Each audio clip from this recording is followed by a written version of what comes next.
Introduction. Your success in business and in life will be determined by your ability to negotiate in your best interests in every situation. Negotiating is a key skill that affects everything you do or say, and almost all of your interactions, both personal and in business. If you cannot negotiate well on your best behalf, then you automatically become the victim of people who are better negotiators than you. You will always achieve a better income, or get a better deal, if you are good at negotiating. Life may be viewed as one long, extended negotiating session, from the cradle to the grave. Negotiation never stops. It is a major part of the business of living and communicating with others. It is the way that individuals with differing values and interests find constructive ways to live and work together in harmony. Your ability to negotiate successfully is essential to your success in all your interactions with other people. Negotiating has been going on since the beginning of civilization, because humans have always had an interest in improving their relative position in life. Everyone wants to achieve more of those things that are good: happiness, wealth, position, love, security, status, prestige, and success. And people want to achieve their goals in ways that are faster and easier, and at the lowest possible cost of time and money. Every one of us is in a form of competition with many other people who also want to achieve the same goals, results, and outcomes. It is by compromising, trading, and negotiating that we balance conflicting and competing wants and needs to ensure that we achieve the best possible outcome for ourselves. Value is subjective. The price or value of anything is always and only determined by the level of demand or desire for that good. The value is determined by what a particular individual, at a particular time, under a particular set of circumstances, considers something to be worth. Since this type of value judgment is always subjective, there is never a right and final price or set of terms that can be decided in advance. The prices that people are willing to pay or accept always depend on the individuals involved, and their relative scale of needs at the time of the transaction. Subjective evaluations are what create the desire to exchange goods, services, money, and other things. In every voluntary trade or transaction, the parties involved will only agree with the prices and terms if they believe they will be better off afterward than if they had not entered into the negotiation or transaction at all. As they say, it's differences of opinion that make a horse race. Practical strategies and methods.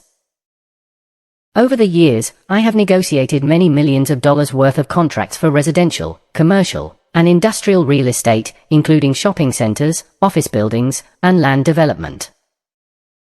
I have negotiated the importation and distribution of more than $25 million worth of automobiles, plus contracts for printing, consulting, training, advertising, conventions and meetings, and sales of thousands of items worth millions of dollars. The ideas in this book are therefore based on extensive experience, both good and bad, supplemented by years of study into the art and science of negotiating. You are about to learn a series of the most important strategies and tactics ever discovered in the field of negotiating. Each of these ideas is practical, proven, and applicable immediately. They work, and they'll enable you to get a better deal in almost every situation. I have taught these skills to hundreds of thousands of business people worldwide, and the positive results that they have achieved in negotiating have been life-changing. If you systematically apply even a small part of what you are about to learn, you can bring about a major improvement in the quality and quantity of your results. Everything is negotiable. Everything is negotiable should be your attitude and your approach to life and business from now on. One of the greatest obstacles to success and happiness is passivity. Passive people merely accept the current state of affairs, and they usually feel helpless to change the situation. Proactive people, on the other hand, see opportunities and possibilities everywhere, and are always looking for ways to change the situation to their own advantage. This should be your strategy as well. Think like a negotiator. There are very few fixed prices or terms on anything, even if they are written down or printed. You must remember that no matter how firm or inflexible the prices and terms seem to be, everything is negotiable. Your job is simply to find out where and how you can get a better deal than the one that you are being offered. When people began trading and bartering 6,000 years ago, in ancient SUMAIRA, it was generally understood that every price was negotiable. In the markets and bazaars of third world countries, And even in the flea markets and garage sales that may be popular in the neighborhood where you live, every price, either buying or selling, is merely a starting point where the good negotiator begins on the way to getting the very best price possible. But elsewhere in the modern world, negotiating is not encouraged.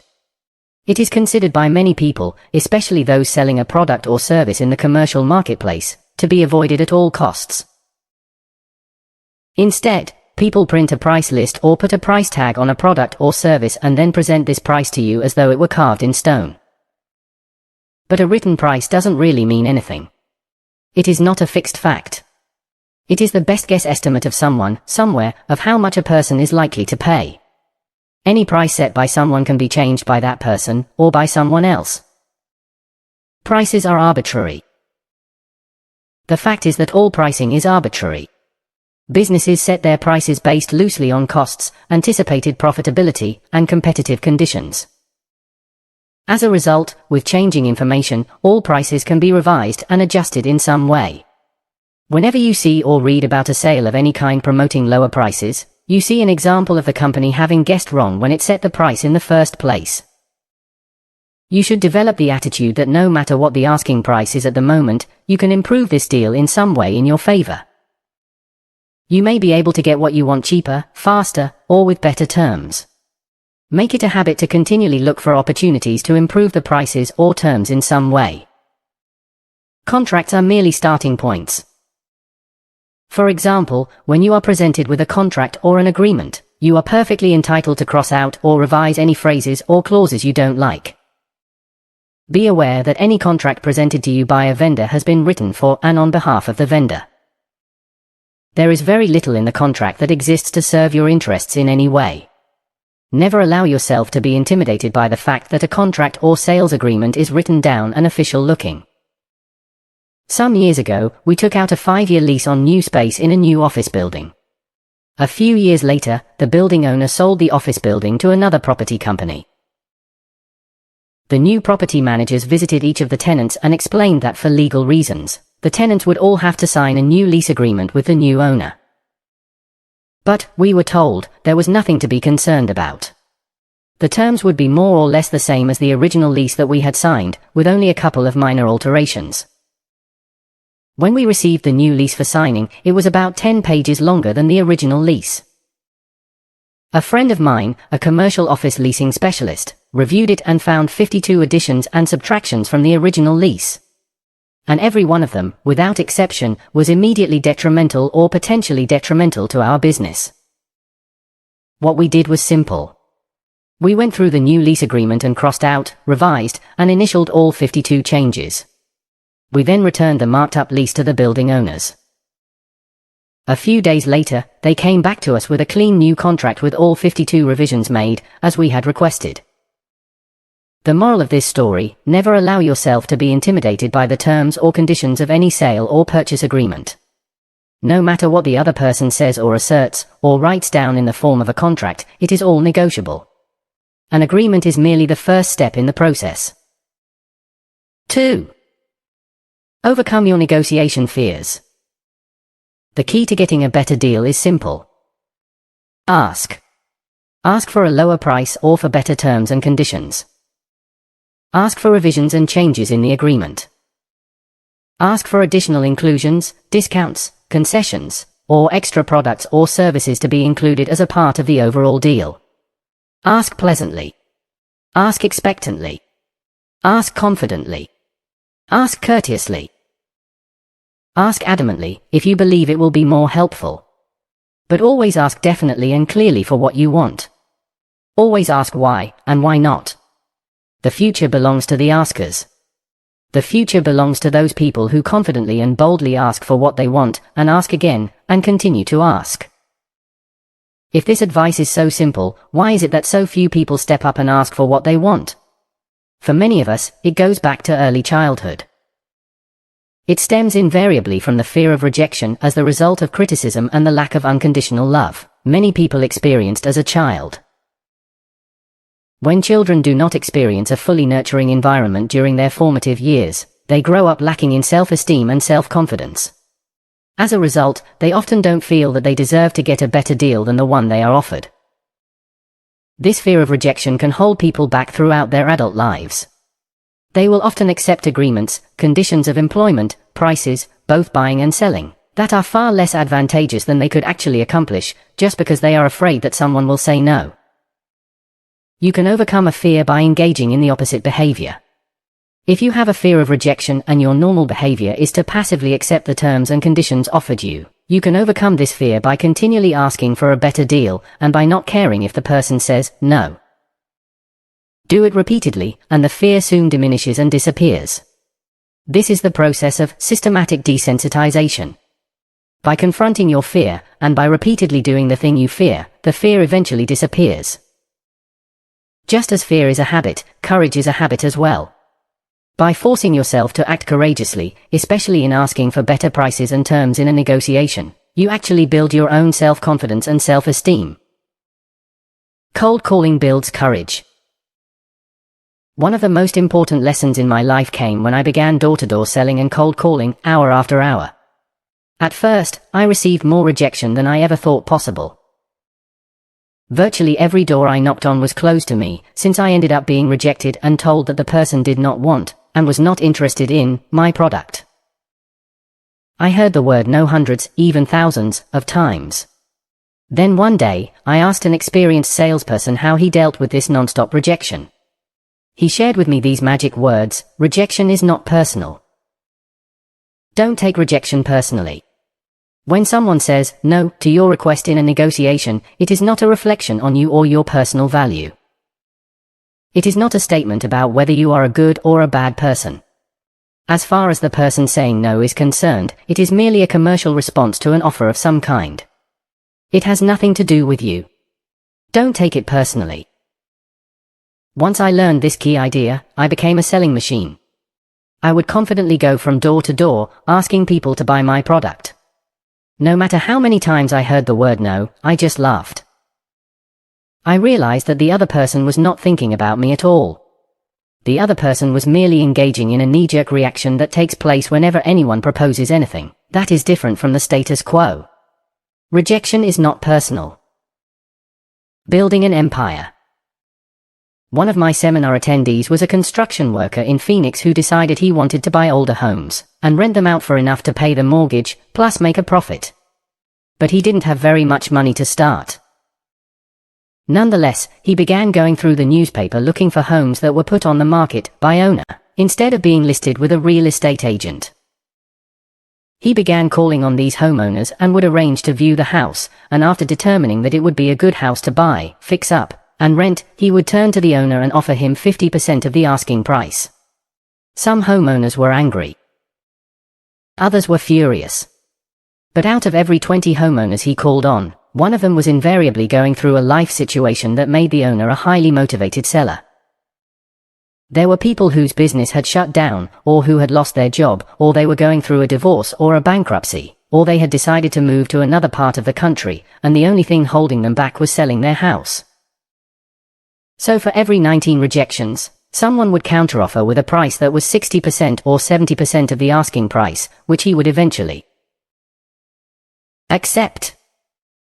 After a few years of his willingness to hear the word no over and over again, he owned 42 houses and was earning more than $10,000 a month. He was on his way to becoming a millionaire. And all because he was not afraid to hear the word no when he asked for what he wanted. Negotiating as a game. Think of negotiating as a game. It is not a serious, do-or-die matter. It is merely a form of sport. In fact, it is one of the great games in life. Your job is to play the game as skillfully as you possibly can, and then to get better and better at it. Top negotiators insist upon negotiating on almost every occasion. They haggle and bargain because, for them, it is a form of fun. When you begin to look upon negotiating as an enjoyable activity, and remain calm, confident, and cheerful, you will begin to see opportunities to negotiate on your behalf everywhere you go and in almost everything you do. 3. The types of negotiating. There are 2 types of negotiating. Each of them has a different purpose and a different desired outcome. The problem is that they often become confused in the mind of the negotiator, leading to worse results than you could achieve if you were absolutely clear what you were doing and what you wanted to accomplish. The first type of negotiating, or type 1, is what I'll call a one-off style. In this situation, you only plan to negotiate or deal with the other party once, and never again. Each party to the negotiation has only one goal: to get the highest or lowest price and the very best terms and conditions for this one purchase or sale. Take no prisoners. In type 1 negotiating, you are in an adversarial position with the other person. His goal is to pay you the very least, if buying, or to extract from you the highest possible price, if selling. He is not your friend. No matter how much he smiles, or how polite and courteous he is in the negotiation, he is thinking only about himself and his own benefit or reward. At the end of the day, he does not really care if you pay too much or get too little. In this type of negotiating, you must be calm, crafty, and selfish. You are entitled to use any possible trick or maneuver to get the best possible deal. Once this transaction is complete, you should assume that you will never see or hear from this person again. It does not matter whether this person likes you, respects you, or wants to be your friend.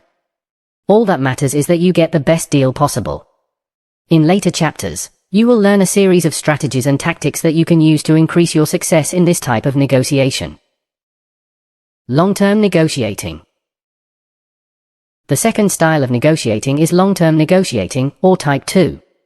This is where you intend to enter into a more complex agreement that must be carried out over an extended period of time. In this case, because of the nature of the product, service, contract, or agreement under discussion, you may be working with the same person or organization for many months or years into the future. 30 years ago, when I began producing audio and video learning programs with a manufacturer-distributor in Chicago, I was grateful for the company's willingness to market my programs nationally and internationally, and fortunately, the company offered me a set of terms and conditions that were both fair and standard for the industry. Today, 30 years later, I am still working closely with that company and the key people in that organization, from the president on down. Over the decades, the market has changed, many people have come and gone, and more products have been introduced into the market, become popular, and eventually disappeared. But throughout, my relationship with the key people in that business has been friendly, cordial, polite, and professional. Because I always treated the relationship as a long-term involvement, it has led to some of the best business opportunities and results of my life. The Chinese contract. I began using this strategy years ago, and have taught it to thousands of businesses and executives who have gone on to use it as well with great satisfaction and excellent results. Let's start by understanding the difference between a standard Western contractual agreement and a Chinese contract. In the West, an enormous amount of time is spent negotiating the fine print of a contract. The party of the first part shall do this, and the party of the second part shall do that. This contract, then, becomes the basis for the entire business relationship. Each party is expected to fulfill commitments as stated, word for word, in the written contract. Any deviation from the written contract can lead to breakdowns in the arrangement, penalties, and even litigation. In the Chinese culture, where I spend a good deal of time each year, the terms and conditions of the agreement are negotiated, discussed, and agreed to. They are then written down on paper, reviewed, revised, and duly signed by both parties. In a Western contract, this step is the end of the discussions or negotiations. But in the Chinese contract, this is the beginning of the negotiations and discussions. In the Chinese mentality, everything that can be thought of or anticipated is written down. But there is a clear understanding that, as the arrangement goes forward, new information will emerge and new situations will arise. This new information and these new situations will necessitate revising the contract so that it is still fair and equitable for both parties. Whenever I negotiate with a counterpart, we often conclude complex, multi-part agreements, involving many thousands of dollars, with a couple of pages. Right at the beginning, I'll state, let us create a Chinese contract between us. In this type of contract, you and I will agree on the basic terms and conditions of the business that we will do together. But I want us both to be happy. If at any time something happens that changes the situation around this contract, let us sit down together and renegotiate the terms and conditions so that both of us continue to be happy. And the good news is this: my partners and I have never had an argument, a disagreement, or litigation over one of these Chinese contracts. In every case, we have remained open, friendly, and focused on maximizing the benefit to each party in the process of our working together. 4. Lifetime business relationships. It is the same in almost any business. You begin working with a company or an individual, usually at a lower level, and over time, that business relationship can grow into one of the most important parts of your financial and personal life. Gerard Nirenberg, a past master at professional negotiating, once said the purpose of negotiation is to reach an agreement such that all parties have their needs satisfied to the degree that they are internally motivated to fulfill their commitments, and to enter into subsequent negotiations and transactions with the same party. Let us break down this definition into its constituent parts. First, to reach an agreement means that the purpose of an ongoing negotiation is not to win or lose, not to defeat the opponent, but to reach an agreement of some kind. When both parties begin the negotiating process with a sincere desire to find a way to reach agreement, the behaviors of the two parties are quite different from the one-time negotiating style, and the results are usually far better. The second part of the definition, such that all parties have their needs satisfied, recognizes that each party to a negotiation has wants and needs that are different from the other parties. That is why the negotiation or discussion is happening in the first place. For a long-term arrangement, it is essential that both parties look for ways to make sure that the other party's essential needs are satisfied. Both parties must be happy. The third part of the definition, to the degree that they are internally motivated to fulfill their commitments, means that both parties are so happy with the results of the negotiation that they want the ensuing business arrangement to be successful, and are more than willing to fulfill the promises they made in the negotiation so that they can enjoy the benefits of the agreement. Once I was having a conversation with a senior executive of a large learning organization. He told me, quite proudly, that he had negotiated an extremely good deal for his company with a publishing company. He had ground them down, so much that they finally agreed to advances and royalty terms that were well in excess of what that company was paying its other authors and program developers.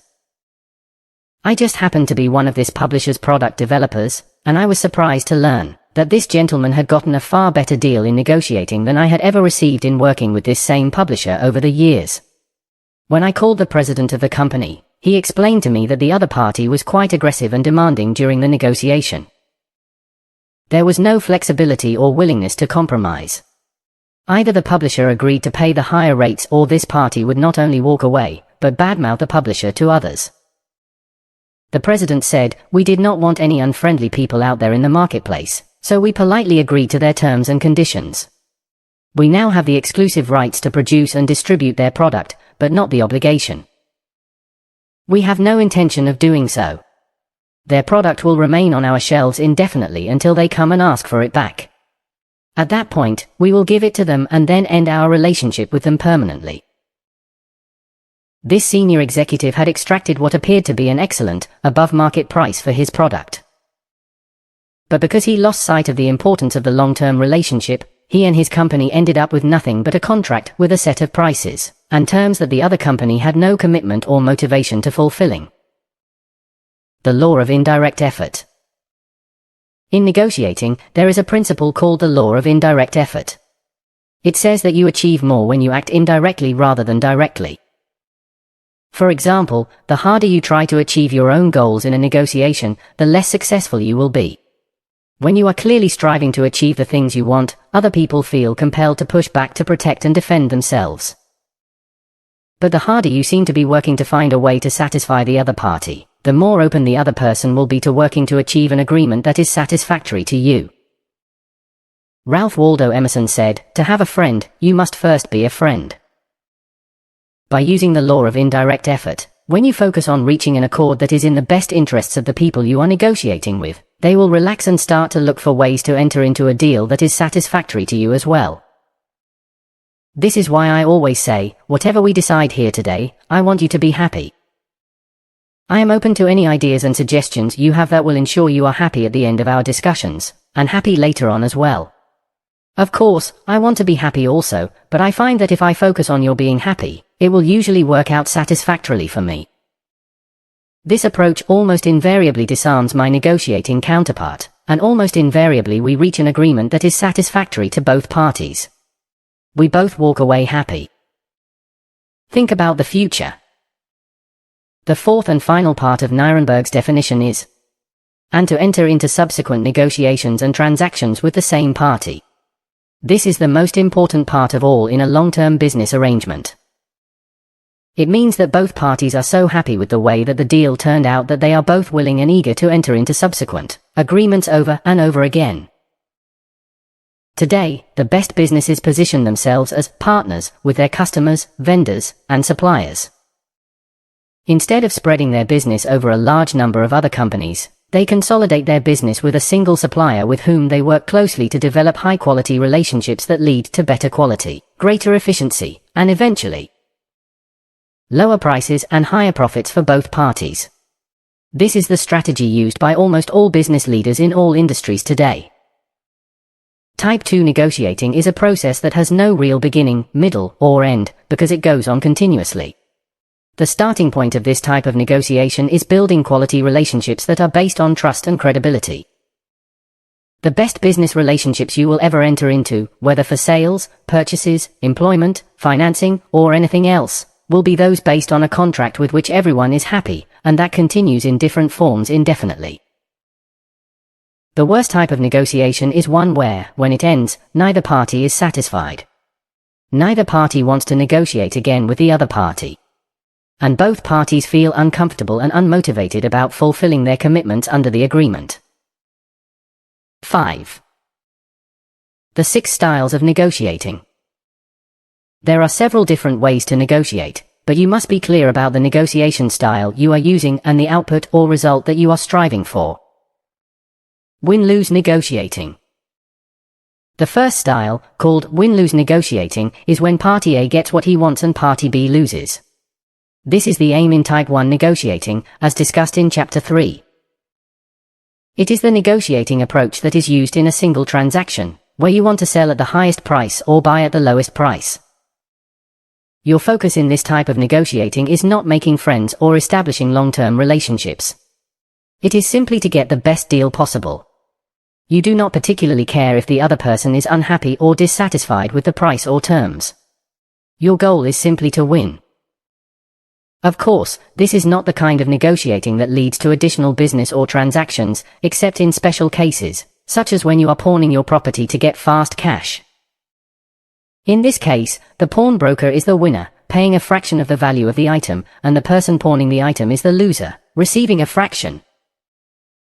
Lose-win negotiating.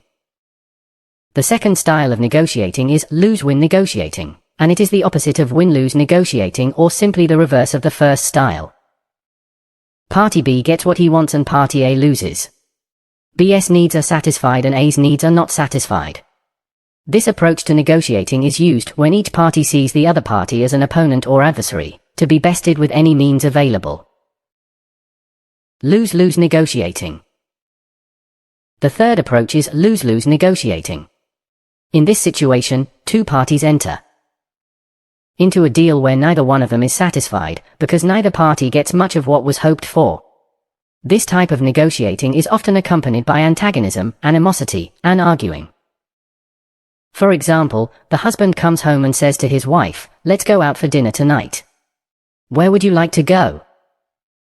She answers that she would like to go out for seafood. He replies that he is sick of seafood and would prefer Italian food. She says that she has had too much Italian food lately and is not interested.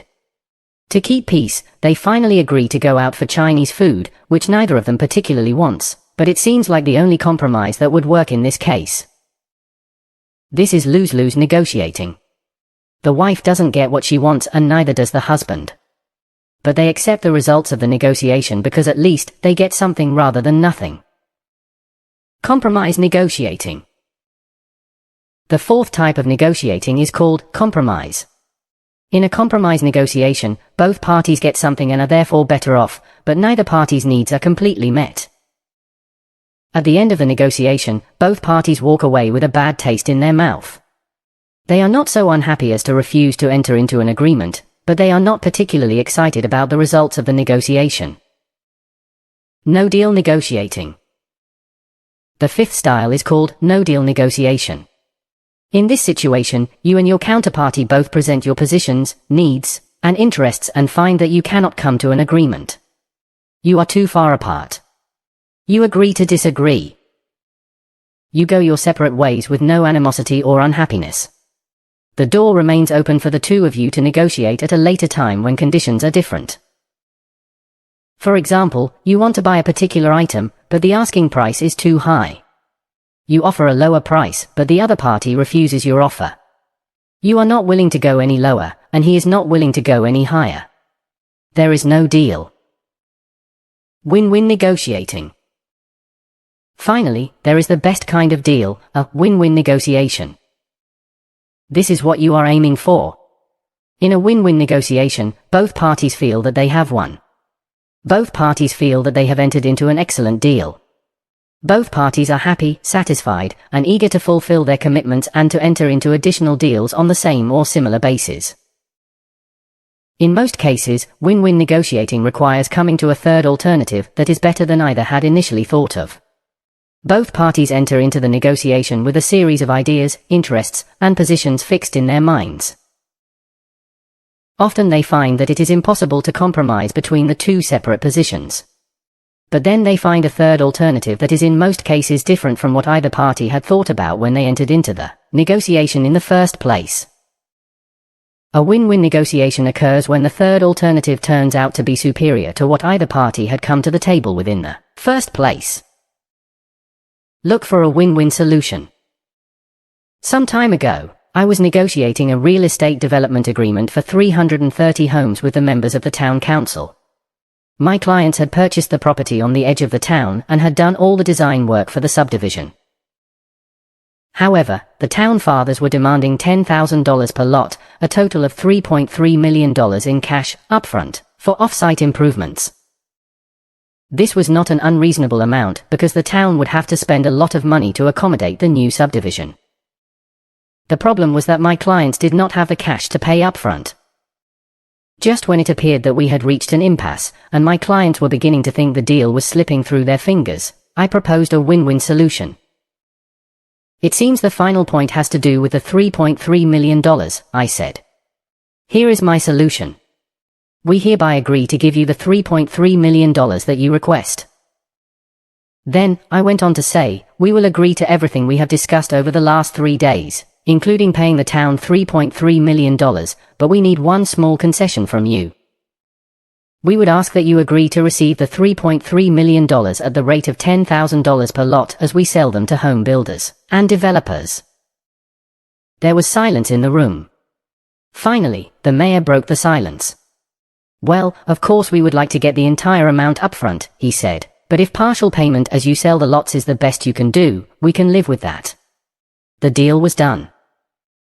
The reason I tell this story is because this is the sort of thing that happens over and over again when you seek a win-win solution.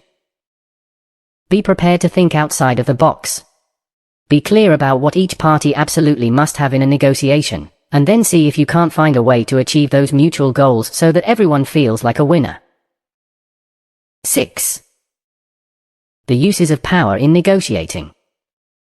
You almost always have more power in a negotiation than you think you have. Even when you feel that the other person has all the power, it may be that you have something that he wants, or you can find something that he wants that will swing the balance of power back in your favor. There are several ways that you can increase your power in a negotiation, including through preparation, authority, knowledge of the other party, empathy, rewarding, punishing, and investment. The power of preparation. The more thoroughly prepared and knowledgeable you are when you go into a negotiation, the greater power you will have. Do your homework. Robert Ringer, a skilled negotiator, talks about taking an accountant, lawyer, and a business manager to a negotiation with a single real estate owner. This created the perception of overwhelming competence and knowledge of the transaction under discussion. The power of authority. Making it clear that you have the authority to buy or not buy, to make or not make a buying decision, gives you power. Also, when you make it clear that you are knowledgeable in this field, and that you are quite clear and experienced about exactly what the price, terms, and conditions should be, it often intimidates the other person into giving you a better deal. The power of knowledge of the needs of the other party. The more you know about the situation of the other party, the greater strength you have in a negotiation. If you discover that the other person has a pressing need for a product or service that you can offer, or that the other company has serious financial problems and needs capital or credit, you are in a stronger position to negotiate an excellent deal. The power of empathy or identification. This is a power used by top negotiators in almost every area. The more time you take to establish a warm relationship with the other person, the more likely your opponent will be relaxed and open to negotiating with you on better terms. The power of rewarding and punishing. This is an essential power that you can and should develop in a negotiation.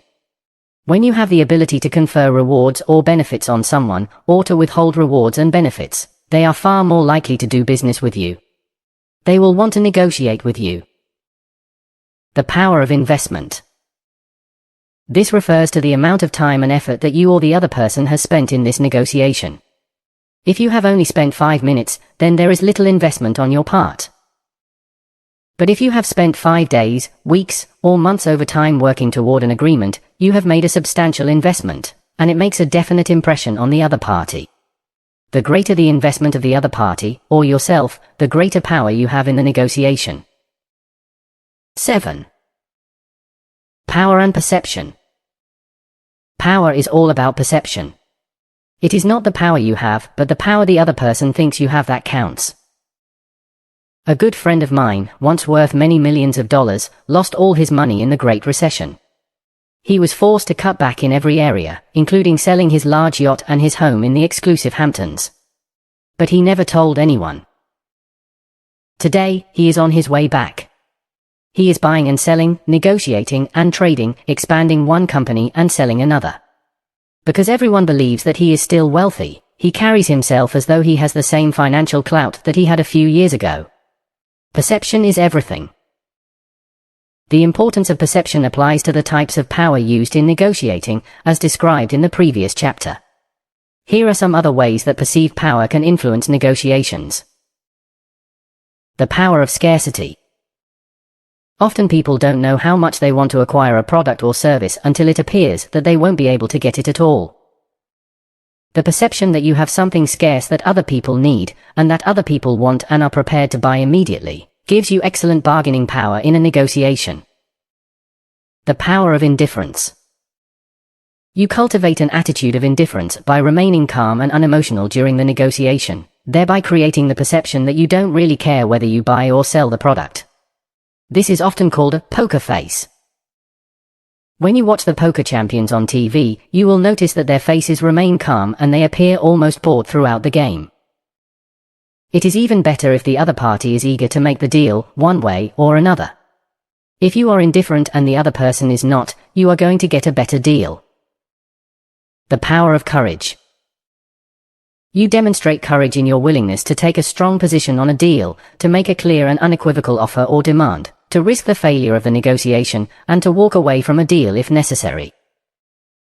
When the other party sees that you are completely confident in what you are doing and what you are offering, it often intimidates them into giving you a better price or terms. The power of commitment. If the other party sees that you are totally committed to concluding the transaction and making the deal, and that you will do whatever is necessary to achieve it, you develop the perception of power. During World War II, the British Army had 80,000 troops in Singapore and was well supplied to fight off an invasion. Yet, with fewer forces, the Japanese took Singapore from the British. They convinced the British that they were so committed to victory that they would overrun the island and kill everyone on it, including civilians. Because the Japanese had already overrun all of Malaysia, causing large casualties, the British had no reason to doubt their commitment to overrun Singapore. This perception of Japan's determination caused the British to capitulate. The power of knowledge and expertise. The party with the greatest perceived knowledge or expertise has tremendous power in a negotiation. If you are selling a complex or sophisticated product or service, your command of background data or technology gives you a distinct advantage over a buyer with a lower level of knowledge about the product or service. The most successful retail businesses in the world are the Apple stores. While Tiffany & Co. of New York has an average sale of about $2,000 per square foot, the average sale in an Apple store is $4,600 per square foot. Why? Because the people who work at Apple stores are so incredibly knowledgeable about the products and services they sell that people pay hundreds and thousands of dollars to buy products that they never even knew they wanted when they walked in the door. 8.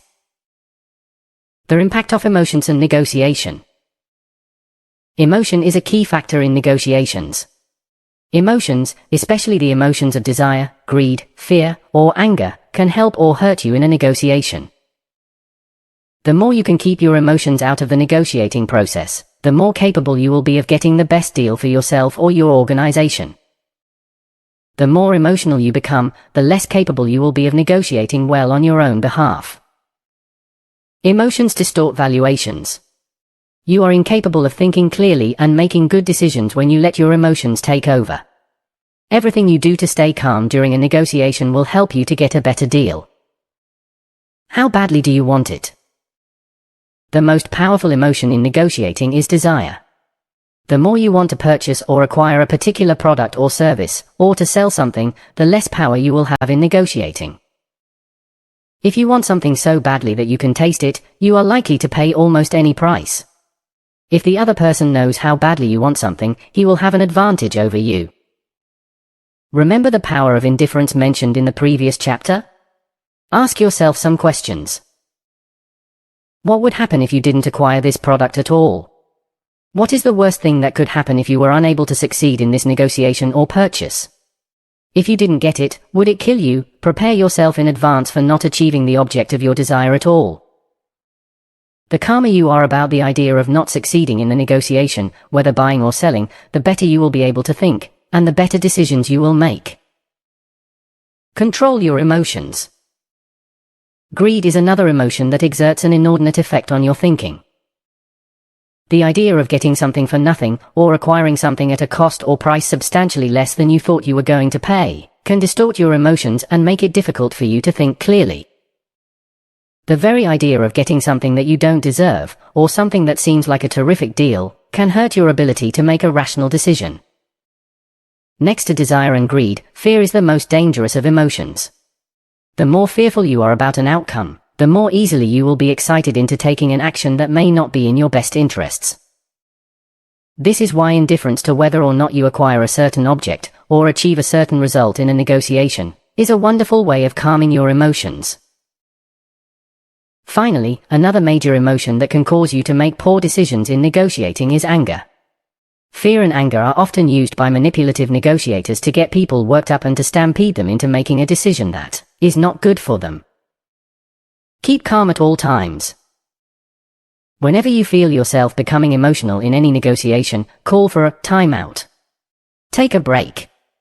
Go for a walk. Come back after lunch or on another day. Discipline yourself not to make an important decision or to agree to a condition when you are in the grip of an emotion of any kind. Ask yourself the question, so what? If the deal collapses or doesn't work out, so what? A mentor of mine, a very successful businessman, once told me something I never forgot. When I would become excited about a potential business deal, he would say, "Brian, deals are like buses. There will always be another one coming along. Don't get excited or worried about this one. If it doesn't come together smoothly, forget about it. Something else will come along." A wise man once told me, sometimes the very best deals are the ones that you don't get into at all. Practice detachment. The key to governing your emotions is to prepare yourself psychologically, in advance. Practice detachment. When you go into a negotiation, breathe deeply. Watch yourself carefully and remain calm, like a Buddhist. Don't get emotionally involved or identify too strongly with the deal. Your ability to maintain a sense of calm, clear detachment is the key to maintaining a position of strength. Remember that the person who is the most emotionally involved in the achievement of a particular outcome is the one who has the least power. 9. The element of time in decisions. Time and timing are key factors in effective negotiating. Very often, you can get an excellent deal in a negotiation if you plan the timing carefully in advance. The secret is out. For example, when purchasing a new car, there is a strategy you can use.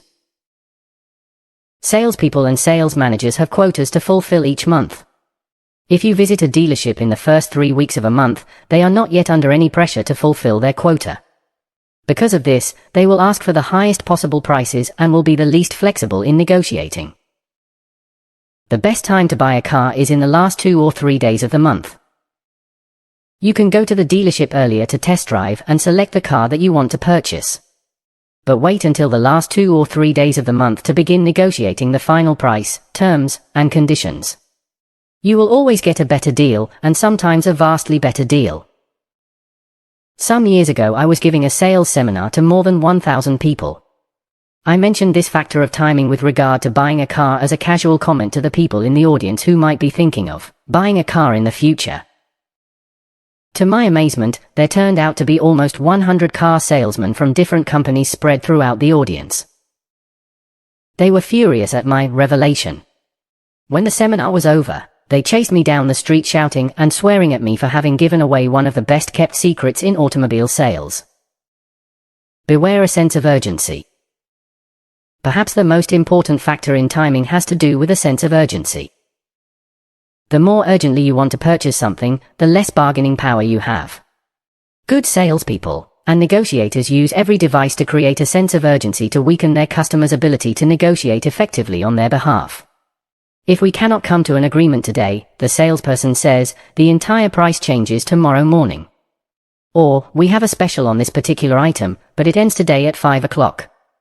After that, it goes back to full price. To counter this technique, when someone says that you must make a decision immediately or you will lose special terms or conditions, you reply by saying, if I have to make a decision immediately, the answer is no. But if I have an opportunity to consider your offer carefully, the answer may be different. Earlier in American history, fire departments were privately owned and staffed by local shopkeepers. When a person's home was on fire, the homeowner would send someone to the fire department to request a fire truck as soon as possible. When the fire truck arrived at the burning home, the owner of the fire truck would then negotiate with the homeowner the charging price to put out the fire. As you can imagine, the homeowner was not in a position to bargain very well on his own behalf. It was because of this imbalance that all fire departments eventually became city-owned and managed. Don't rush into a decision. Another manipulative technique is rushing. It occurs when the other party tries to rush you or hurry you into making a decision before you have a chance to give it much thought.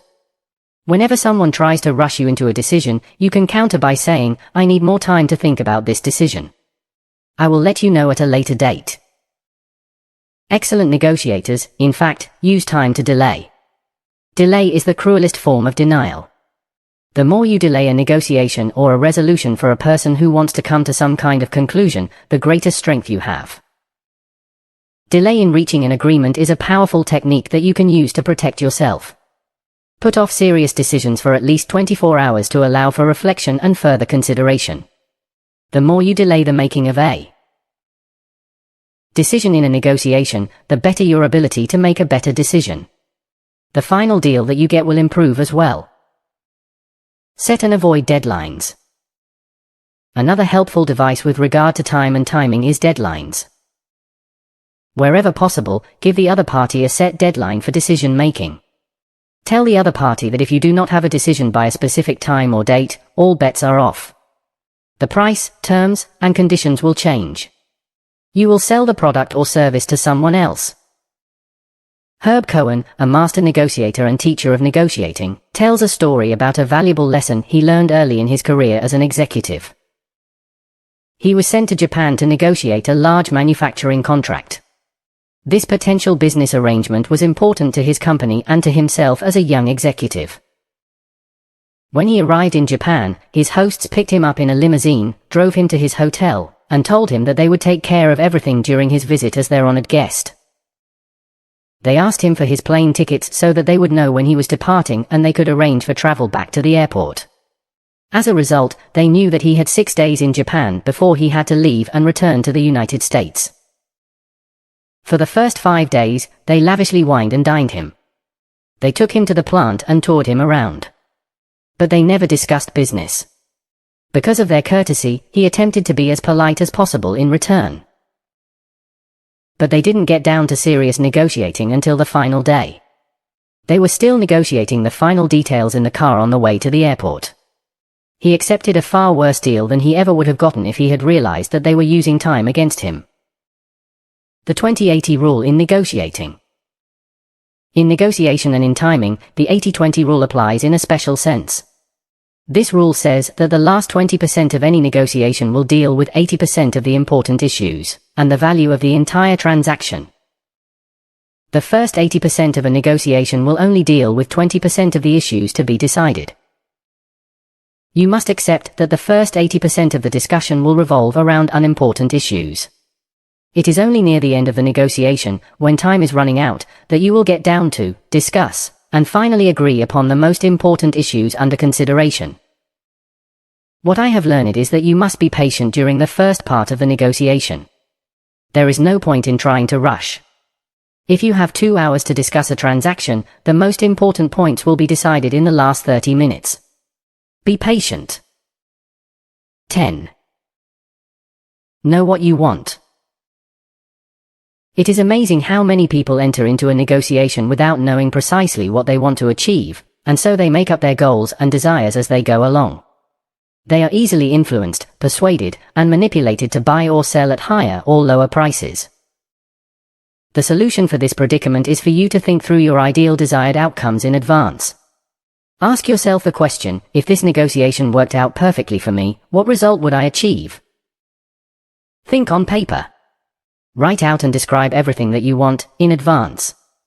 People who know exactly what they want, and have written it down, have a distinct advantage over those who are vague or unsure.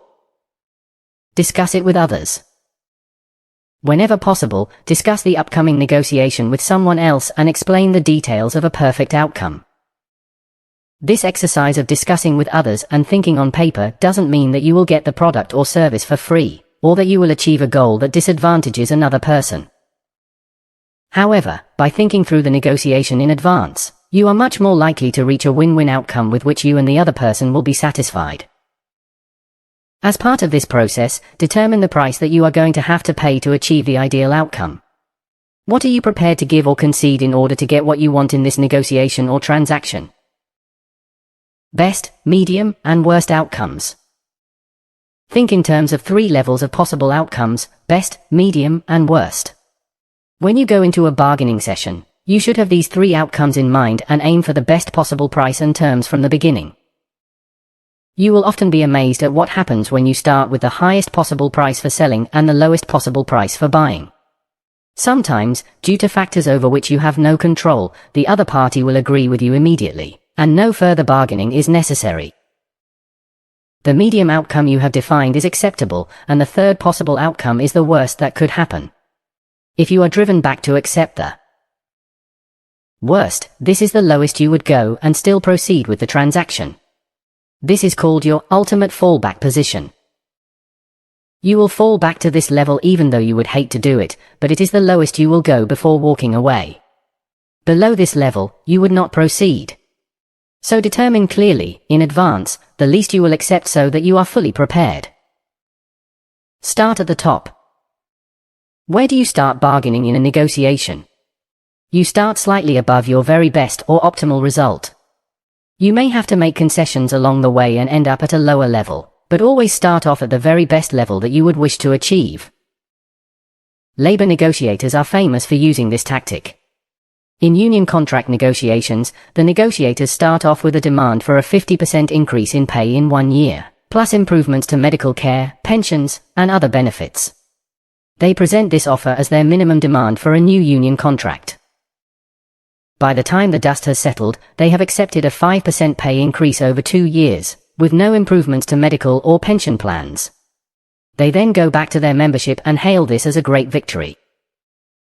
Think through your best dash, medium dash, and worst case positions in advance so that you are absolutely clear about what you want and what you will not accept. Then begin with your ideal outcome and negotiate down from there. 11. The Harvard Negotiation Project. Harvard faculty and staff have studied thousands of large and small negotiations, both in business and in national and international politics. They identified 4 key elements to successful negotiating. 1. People. A key to successful negotiating is to separate the personalities of the people from the problem and the issues at hand. Remain unemotional. Keep your mind and your eyes focused on the subject of the negotiation, and don't allow yourself to be sidetracked by the personalities, either positive or negative. 2. Interests. Begin the negotiation by clearly identifying the interests or needs of the different parties to the negotiation. Before you write out a list of what you want, write a list of the outcomes you are trying to accomplish. Then you decide what you will have to get in the negotiation in order to accomplish your goals. When you sit down with the different parties, and even before, take the time to develop absolute clarity about what the other party wants and needs to achieve from this negotiation. Ask them, if this discussion was ideal, what result would we achieve at the end, in your estimation? 3. Options. Before getting into an argument on various points, develop a variety of options in those areas where you disagree. Create several possibilities. Use brainstorming methods to develop alternative approaches. You can use a mind map, a whiteboard, or a flip chart. 4. Criteria. These are often called boundary conditions. Before you negotiate, agree to base the result or conclusion on some objective criteria. How are you going to decide whether you have come up with a good ideal for both parties? What are you trying to avoid, achieve, or preserve? Once you are both clear on what you need to accomplish in the negotiation to make both parties happy, you then compare various options and conclusions against this desired end result. You say, a good deal will satisfy this condition. It will give us that result. It will achieve this goal. In other words, you state what a good deal will look like, both for you and for the other party. Finally, you go through and discuss the various ways that you can achieve the interests and the needs that will fulfill the objective criteria, or boundary conditions that you have established. This is a powerful process of negotiating that keeps people's minds focused solely on the objectives, and prevents them from being steered off course by personalities and tangential issues. 12. Preparation is the key. Preparation is the true mark of the professional. 80% of all negotiating success, if not more, is based on thorough preparation on your part before the first conversation takes place. Begin by considering the subject matter. What are you going to talk about? What is the purpose of this negotiation? Define clearly what you want to achieve and what issues are on the table. What are your objectives or goals for this negotiation? What do you want to accomplish when you go into this discussion? The greater clarity you have about your goals, the faster you will achieve them, and the easier it is to convey them to the other party. Options mean freedom. Having options may be your best friend in getting the best deal in any negotiation. The more options you have, the freer you are to make the best decision. In a negotiation, you are only as free as your well-developed options. If you have not developed options in advance, your only choice in a negotiation is to agree with what the other party offers. Your hands are tied. But if you have a variety of options, or different ways that you can go, you will then have a great deal of strength, power, and bargaining leverage. Develop as many alternatives as possible well in advance, and on paper. Think them through carefully before the negotiation begins. Continually develop more options. Do your homework and research to find other sources for the product or service under consideration. Find out what you should pay for it, and what the times and dates of delivery could be. With multiple options, you can go into a negotiation calm and relaxed, which allows you to leverage the power of indifference throughout the negotiation. When you have a series of well-developed options, you are completely free to accept or reject the terms and conditions of the other person. You will always get a better deal as a result. Learn everything you can. One of the key parts of preparation is doing some homework on the people you are negotiating with. Today, the best tool for pre-call preparation is the internet, especially Google. It is amazing how much you can find out with a couple of mouse clicks. Often, you know someone else who has negotiated or done business with these people. Phone them, explain your situation, and ask for advice. Sometimes, one word of advice or insight can give you an advantage in the upcoming negotiation. Make a few phone calls. A friend of mine was considering purchasing a manufacturing company. This company had a line of products that would fit perfectly with his company. The owner of the other company was demanding several $1 million for his business, plus stiff terms and conditions after the purchase. My friend called his banker and asked if he knew anyone at the bank of the other company owner. As usually happens, bankers know other bankers, and he phoned the banker of the person wanting to sell his company. He discovered, privately, that the company was in serious financial difficulty. If management did not find a purchaser or source of new finance within a few days, the company would be shut down by the bank. With this piece of information, my friend was able to sit down with the demanding and blustery company owner and negotiate an extraordinarily good deal. He was able to buy the company for no money down, taking over the existing indebtedness, and pay out the owner over time with profits generated from the business. Question assumptions. Peter Drucker wrote that errant assumptions lie at the root of every failure. Incorrect assumptions are one of the main reasons for disagreement and misunderstandings in a negotiation. Much of the time that is spent in a negotiation is taken up resolving incorrect assumptions of some kind. Before you begin the negotiations, ask, what are my assumptions? More specifically, what are your obvious assumptions? What are your hidden assumptions? What are the obvious and hidden assumptions of the other party? Are your counterparties assuming that you really want to enter into this agreement? Are they assuming that you are indifferent, friendly, or hostile? Are they assuming that you are a good person or a difficult person to deal with? Test your assumptions.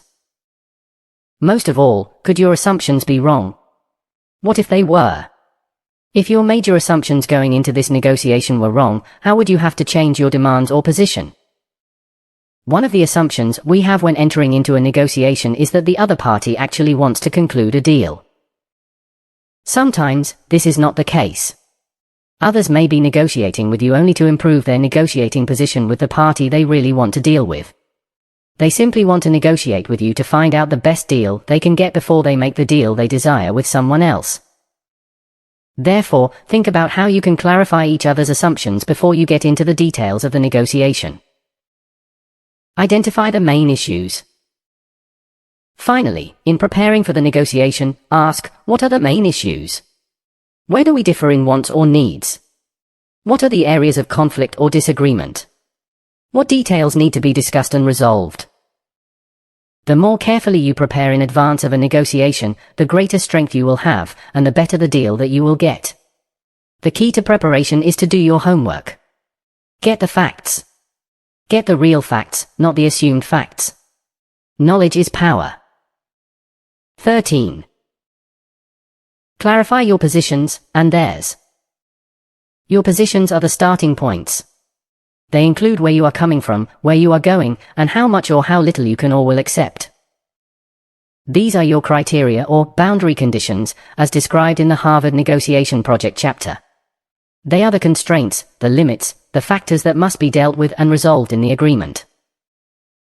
Your position consists of your best and worst outcomes, plus the minimum and maximum range of prices and terms that you can accept in reaching an agreement. Clarity is king. What are your essential conditions for a successful negotiation? What must you get out of this process in order to make it worthwhile? What are the most important things that you must not give up, no matter what happens? And what are you willing to concede in order to get your essentials? What sort of tie-in concessions can you ask for or offer? The rule is to never give a concession in a negotiation without requesting another concession in return. If you concede anything in a negotiation without requesting something in return, the other party will consider this a sign of weakness and will demand additional concessions for that reciprocation. Know what you are dealing with. What are the essential desires or outcomes of the other party? Do everything possible to discover and consider the other side's minimums and maximums. What must they absolutely achieve or receive in this negotiation? Some time ago, I negotiated a lease for office space. In my pre-negotiation analysis, after some research, I found that the owner could only lease the premises under certain terms and conditions. He had to receive a certain amount in the lease agreement or the mortgage holder would not approve it. With this information, I knew that the owner's essentials were within specific parameters. There were many factors in the lease agreement that could be negotiated by the landlord. But the basic rent was controlled by the mortgage holder. I could discuss the amount of free rent, parking, and so on with the building owner, but the rent had to be at a specific minimum or no approval was possible. I also knew that the building owner was going through certain financial difficulties, and in order to keep the building, he had to lease out more than 80% of the building within a short time. Knowing the owner's essential requirements made it possible for me to negotiate a much better lease in terms of tenant improvements, common area expenses, and parking for my staff. Reversing the situation. One of the best ways to improve the results of any negotiation is for you to argue the case of your opponent before you begin preparing your own case. In law school, students are taught to take the case of the opposing party and put together a complete argument based on the facts of the case as if they were acting for the other party. Only after they have prepared the case for the other party do they prepare their own case. This exercise enables an aspiring lawyer or negotiator to think through honestly and objectively the strengths and weaknesses of the opponent in a negotiation. This same technique can give you a far better perspective on what you will be discussing with your counterparties, enabling you to anticipate what they are likely to ask for and the strength of their arguments. Always reverse the situation before you begin. Put yourself in the position of the other party. Imagine that you are the other person and you want to get the best deal possible out of this negotiation. If you were the other person, what would you be asking for? What are the strengths and weaknesses of your position? What is more important, and what is less important? Lessons from negotiating a lease. When I was negotiating a new office lease, I was up against a landlord who was difficult and demanding. My weakness was that I wanted the convenience of staying in my existing offices, but I did not want to be tied to a 5-year lease. I wanted the flexibility of being able to move to larger space or to downsize if necessary. Before the negotiation, I sat down with a piece of paper and wrote out everything that I could think of that the landlord would ask for. My list came to about 20 items. Then, I prepared my own side of the negotiation on another sheet of paper. To this day, I look back in some amazement at how much better a deal I was able to negotiate by thinking through his position in advance. Instead of spending several hours in discussion, we managed to resolve all the issues in about 30 minutes. Think it through in advance. In each negotiation where I have used this technique, the results have been the same. I have always gotten a better deal for myself and created a win-win situation for both of us. Remember that, in a negotiation, each party has issues that are extremely important and other issues that are of medium to low importance. The reason that a negotiation is successful is that both parties are able to achieve their most important goals while compromising on the less important goals. By writing all of these large and small goals on paper before you begin, you will think with greater clarity, negotiate with greater effectiveness, and get a better deal. Ideal outcomes for all. Some years ago, I was preparing to fly to New York to negotiate a contract that would result in revenues to me in the hundreds of thousands of dollars. I sat down with a piece of paper and wrote out exactly what the ideal solution would be for me. We had set aside an entire day to negotiate the terms of this contract. But instead of starting with the contract, I instead asked my counterparts, if this discussion was completely successful, what would be the perfect outcome for you? They were a bit surprised at the question, but they answered honestly. If this contract discussion worked out perfectly well, they said, it would be at this price. And these terms. That would be ideal for them and, in their mind, ideal for me. In return, I told them what would be the ideal outcome for me, which was not very far off from their goal for the negotiation. We quickly agreed on all of the small details and then finalized the major issues. Instead of 8 hours, the entire discussion took less than 2 hours, and everybody was happy and satisfied at the end. 14. The Law of 4. In reviewing thousands of negotiations, both simple and complicated, we find that there are usually only 4 main issues to be decided in any negotiation. There will be many smaller issues, but there are usually only 4 main ones. Occasionally, there may be 1, 2, 3, or even 5 main issues, but this law says that there are usually only 4. Your job is to think through and identify what those 4 issues might be, both for yourself and for the other party, and what you can do to deal effectively with them.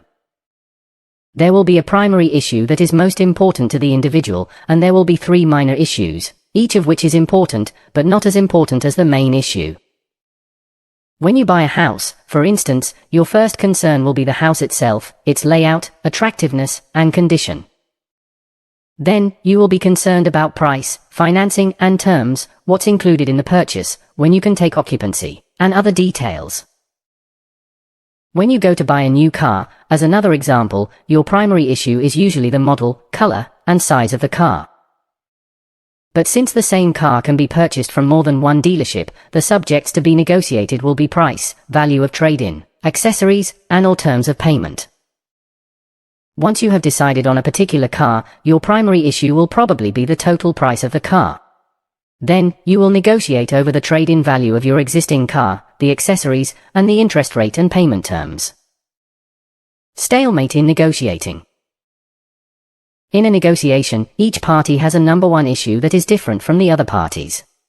If both parties have the same issue as their primary concern, it becomes extremely difficult to negotiate or to reach an agreement. For example, since 1947 in the Middle East, there have been negotiations going on between the Israelis and the Palestinians. The major issue for both parties is the land of Israel and the existence of the State of Israel. The number 1 issue for the Israelis is the continued existence of their state. The number 1 issue for the Palestinians is the abolition of the Israeli state. As long as these remain the primary positions of both parties, negotiations can go on for decades, but no resolution is possible. Your primary issue. The law of 4 is a tremendous mental tool in a negotiation. It gives you a greater sense of clarity. By identifying your primary issue, and the other party's primary issue, you can often find a win-win understanding where both parties get the most important thing they want from the negotiation. You can then negotiate and concede on the smaller issues. There is one final point about the law of 4.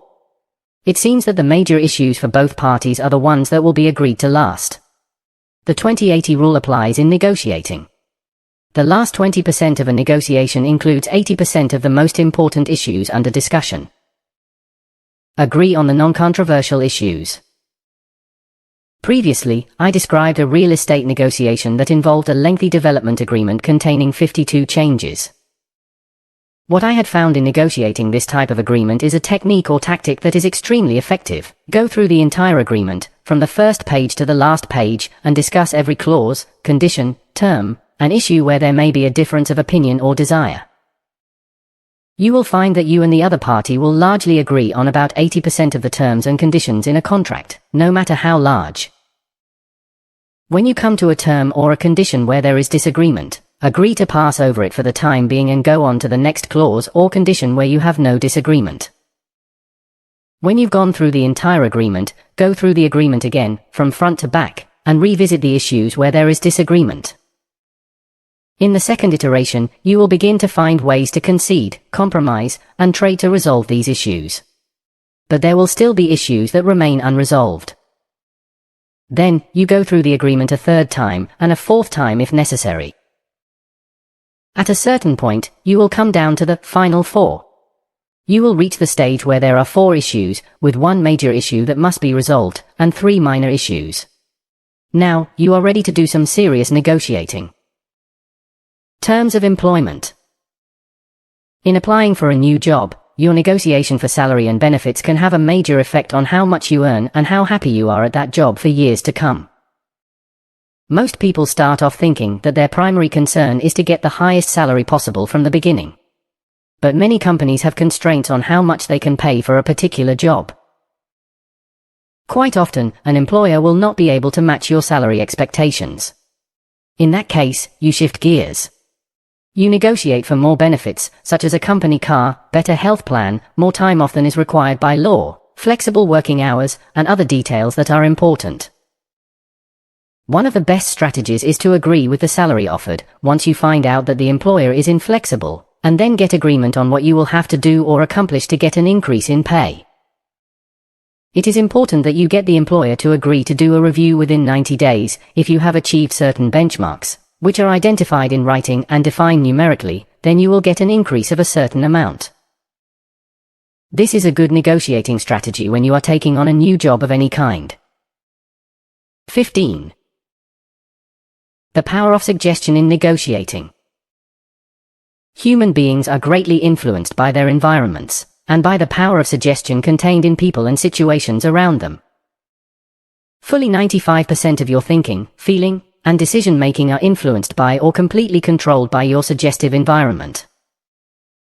Your job is 1. To be aware of the suggestive influences around you and the impact they can have on your thinking, and on the thinking of the other party, and then 2. To do everything possible to control those elements.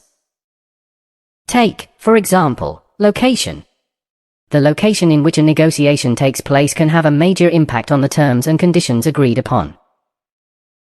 When you are in someone else's office and surrounded by the other person's furniture, personnel, and other elements, you automatically suffer a disadvantage in negotiating on your own behalf. You are at a distinct psychological disadvantage because you are outside of your comfort zone, and the other person is firmly planted in her comfort zone. The other person will have greater confidence and a feeling of personal power, and you will have less confidence and a lesser feeling of power. Change the location. You will see quite often that in serious negotiations, such as in labor management relations, politics, and especially complex business deals, the parties will agree to go to a separate location that is neutral and outside the comfort zone of either of them. This puts both parties on an equal footing in terms of the suggestive impact of their environment. Something as simple as offering to discuss an issue over coffee or lunch at the local diner is superior to negotiating something serious in the other person's office or boardroom or any other setting where that person has a psychological advantage. The power of personality. Personality is another suggestive element. The best type of personality in a negotiation is empathetic, warm, and friendly. The more comfortable you feel with the other person, the more open and responsive you will be to that person's requests in a negotiation. The opposite is also true. The more friendly and pleasant you are, the more likely it is that you will get a better deal than if you were reserved or abrasive. Empathy has been identified as the #1 psychological quality of top salespeople. People who are the best at helping others enter into business transactions seem to have high degrees of empathy. They are liked and respected by the other person, and the other person feels comfortable entering into arrangements with them. Positioning and body language. Another suggestive element is positioning and body language. According to Albert Mehrabian of UCLA, 55% of your communication with another person is contained in your body language, the way you physically move and position yourself relative to the other person. The basic rule with regard to physical positioning is to avoid sitting across the table from the person you are negotiating with. When you sit directly across a table or a desk, you automatically put yourself in an adversarial position. The unconscious message is that the two of you are enemies and are about to do battle of some kind. Over the years, I have found that sitting at a round table with the other person or sitting kitty corner are far better positions for achieving agreement. Your hands convey a message. Another negotiating factor, or suggestive influence in negotiating with regard to body language, is the way you hold your hands and arms, and the way you move your body. For example, when you fold your arms, you appear to be closing yourself off to the arguments of the other person. You signal that you are rejecting or disagreeing with what the person is saying. One of the universal symbols of openness, honesty, and sincerity is open hands. When you sit with your arms unfolded and your hands out, palms up, in a negotiation, you suggest that what you are saying is reasonable, acceptable, friendly, and poses no threat to the other person. When you lean forward, pay close attention to the other party, focus on the person's mouth when he's speaking, and nod. You create a positive, warm impression of an interested and sincere person who genuinely wants to find an agreement that is acceptable to everyone involved. Other suggestive elements. Comfort. You are more likely to negotiate a better deal if your physical surroundings, the furniture, lighting, temperature, are comfortable. Rest or fatigue. You are always more likely to negotiate effectively if you are well rested before you go into the discussion. Food, hunger, and thirst. When you eat well before starting a negotiation, your brain is able to function at its best. Likewise with hydration. The best brain foods are high in protein of some kind. Avoid bread, bagels, bacon, sausage, or cooked meats, all of which will actually make you feel drowsy halfway through the morning. Negotiating after sharing a meal with the other party is also a powerful suggestive technique. Whenever we share a meal with another person, we almost always feel better about the other person and warmer toward that person. We like people more when we share something with them. Your attitude. The final element in the power of suggestion in negotiating is your attitude. In a negotiation, a positive attitude, defined as a general cheerfulness and sense of optimism, is much more effective than a negative attitude in getting you the results that you want. 16. Persuasion by reciprocation. In his book, Influence, Robert Cialdini lists the factors that have the greatest impact on the way people think and respond to you. The most powerful of all influences, in his estimation, is the power of reciprocity. Extensive research shows that reciprocity, giving and receiving, is the most powerful way to gain agreement and commitment. Human beings tend to be fair in their interactions with others. This means that when you do something for me, I feel obligated to reciprocate, to do something for you of equal or greater value. This is a natural and normal human instinct. It is the basis of civilization, and the foundation of the law of contract, which makes all business possible. Do things for others. What this means in a negotiation is that whenever you do something nice for other people, even holding their chair or personally getting them a cup of coffee, you trigger within them an unconscious desire to reciprocate, to pay you back in a positive way for your kindness. Whenever you ask other people about their life, work, or family, and listen with genuine interest while they talk, it makes them feel happy about themselves. Use the Socratic method. To trigger reciprocity, use the Socratic method of negotiation. Socrates said, first, decide upon all the areas where you agree before moving on to more controversial areas where you have differences of opinion. As described in a previous chapter, I recommend that you start off the negotiation or discussion by going through every single item, one at a time. You'll find that there are always a large number of issues on which you and the other person agree, and which both of you accept. When you both discuss and agree on a variety of issues, you build a positive momentum toward reaching an agreement. Put things off. Whenever you are going through the various issues in a negotiation and you come to a point the other person disagrees with or is adamant about, you immediately say, let's come back to that.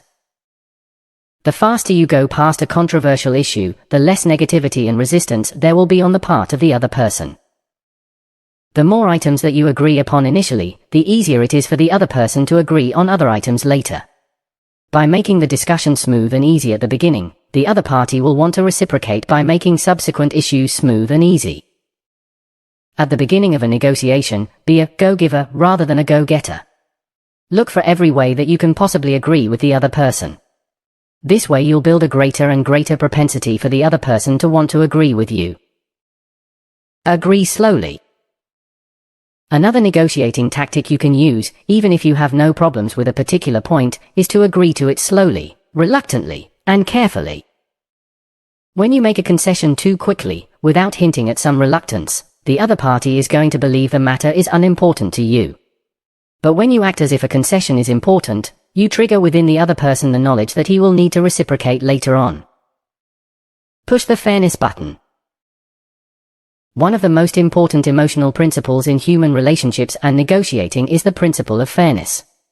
Use the word fair as often as you can because it triggers within the mind of the other person a desire to reciprocate in a positive way. Make statements such as, I think the fair thing to do here would be this, or, that doesn't really seem fair to me in this situation. Or, I just want to be fair to both of us. No one will ever argue with you about your desire to be fair. Ask the other party to reciprocate. When you have reluctantly conceded on a series of minor points, you can then say, look, we've agreed to your requests in each of these areas. We've done all the giving up until now, and all we are asking is that you give us a little bit in these other areas, which, of course, are the most important areas to you. Price and terms are different. Remember that price and terms are very different elements in a negotiation. You can agree to a price that may be more than you want to pay, as long as you can get terms that are favorable to you.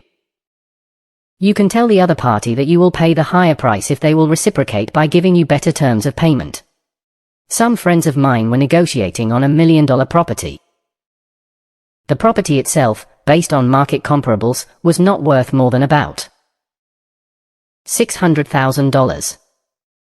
But the sellers demanded $1 million for their land, because a close personal friend of theirs had sold a parcel of similar size for $1 million earlier that year. Of course, the other parcel of land was much better located, more suitable for development, and more valuable. But the owners of the land insisted that they receive $1 million for their land as well, or they wouldn't sell it at all. My friends finally agreed to pay the asking price, as long as they could receive acceptable terms from the vendor. The terms were that they would pay the $1 million over 20 years, at $50,000 per year, with no interest. When they developed the land into separate parcels and sold the parcels, they would accelerate the payment to the vendor as they received payment from their customers. Since the price tag of $1 million was the most important factor for the landowners, and the terms and conditions were the most important factors for my friends, they were able to enter into a satisfactory agreement where both parties got the most important thing that they wanted from the sale. Very often, when you enter into a negotiation, it will appear at the beginning that there is no room for you to reach agreement. But when you change the focus of attention away from the price, which is usually the major issue, to the terms and conditions of the purchase, you can often find a win-win agreement that makes both parties happy. Some of the most important business deals in history have been done in this way. 17. Persuasion by social proof. One of the most powerful influences on thinking is what other people, like me, have done in a similar situation. We are inordinately influenced by the behaviors of other people with whom we identify and to whom we relate. Keeping up with the Joneses. I remember a door-to-door magazine saleswoman coming to my home one day. She was friendly and cheerful. She introduced herself and then said, "I've been calling on your neighbors, and the average person I talk to subscribes to 6 of the magazines that I represent. I thought you might be interested in looking at this list as well." To paraphrase the words from the movie Jerry Maguire, she had me at hello. Before we had a chance to think about it, we had subscribed to 6 new magazines as well. I doubt if we ever read the magazines, but what the heck? If everybody in our neighborhood was buying an average of 6 of these magazines, how could we refuse? People like us. We are greatly influenced by what other people have done or purchased, especially people we feel are similar to us in interests, occupation, income, or even religious or political affiliation. You can be negotiating with someone and the person appears negative or uninterested. Then you say, "Well, the reason I'm talking to you is because your brother just bought 2 of these widgets last week." All of a sudden, the other person almost always wants to buy instantly, just in learning that someone he knows, likes, and respects has also made the same purchase or entered into the same agreement. Gather social proof. Use facts, statistics, names, numbers, evidence, and proof from people known to the other party. When you use social proof, referring to others who have made the same decision, this implies that the terms and conditions you are asking for are reasonable. For example, when you are buying a new car, the salesperson will often say, "People in business, like yourself, always choose the GPS option when they purchase this car." Your knees go weak when the other person tells you that people like you have already made this buying decision and entered into this particular agreement. It knocks the chair out from under you, lowering your mental and emotional resistance. Mention similar others in similar situations who have made similar decisions and concessions. When you continually refer to other people who have entered into a similar agreement, it demonstrates the reasonableness and fairness of what you are asking. It is a powerful persuader. People in the same occupation. Let's say you are negotiating with a doctor to purchase a new computer and operating system to manage his practice. When you say that several other doctors in his specialty have already purchased this system, his resistance to purchasing almost disappears. Whenever you are negotiating a particular term or condition that is controversial to the other party, give examples of other people, similar to this person, who may have resisted this term or condition initially, but eventually agreed to it. It is much easier for people to relent on a position when you tell them that other people like them have relented on this position, or demand as well. Use testimonials of all kinds. One of the most powerful demonstrations of social proof is when you give written testimonials, letters, or lists of other people who have entered into an agreement on the same terms and conditions that you are suggesting. Not long ago, I was negotiating a large consulting and training contract with a major bank. Because of the cost, the decision went all the way up the line to the president. He sent back the message that he was not comfortable entering into the agreement. But if I could provide him with the names of other banks with which I had worked, he might change his mind. Within 24 hours, I provided him with a list of 10 banks, national and international, with whom I had worked in years past. I even gave him the names and telephone numbers of my contact people in each of the banks. However, within 5 minutes of seeing the list, he immediately agreed and signed the contract. He never even phoned anyone or required any proof. He just needed to know that other people, like him, had used the services that I was recommending to his bank. By going into a negotiation prepared to give the names of individuals and organizations that have already made this buying decision, under these terms and conditions, you significantly improve your likelihood of getting a better deal. It is one of the most powerful tools for successful negotiating ever discovered. 18. Price negotiating tactics. In Chapter 3, we talked about 2 types of negotiation, the short-term, one-time negotiation and the long-term business negotiation. In the short-term negotiation, your job is to get the very best price and terms at this moment, without concern for whether you will ever see or work with this person again. There are a series of price negotiating tactics that you can use to get a better price or deal in a one-off purchase or sale. Fortunately, these tactics also work in negotiating a long-term business arrangement where you will be negotiating with the same party again, year after year. Tactic 1, the flinch. No matter what price the other person offers, flinch as if you just heard something disappointing. Put a sad or pained look on your face. Roll your eyes upward and back as though you were experiencing great pain. Say something like, "Gee, that's an awful lot of money." Surprisingly, sometimes just flinching will cause the other person to alter the price immediately. And if the first flinch gets you a lower price when you are buying, or a higher offer if you are selling, be prepared to use the flinch again and again throughout the negotiation. Tactic 2, question. Ask, is that the best you can do? Can't you do any better than that? When you ask the price and the person responds with the price, pause, look surprised or even shocked, and say, is that the best you can do? And then remain perfectly silent. If there is any flexibility, often the other person will drop the price or otherwise raise the offer immediately. If the person lowers the price in response to your questioning whether it's the best you can do, you then say, is that the very best you can do? Keep pressing for the lowest possible price and best terms. Follow up by again asking, couldn't you do any better than that? Remember, the people you are negotiating with don't know if you've spoken to anyone else who's gotten a better deal from them. You can also ask, what is the best you can do if I make a decision today? This adds an element of urgency and triggers in the mind of the vendor the fear of losing the sale.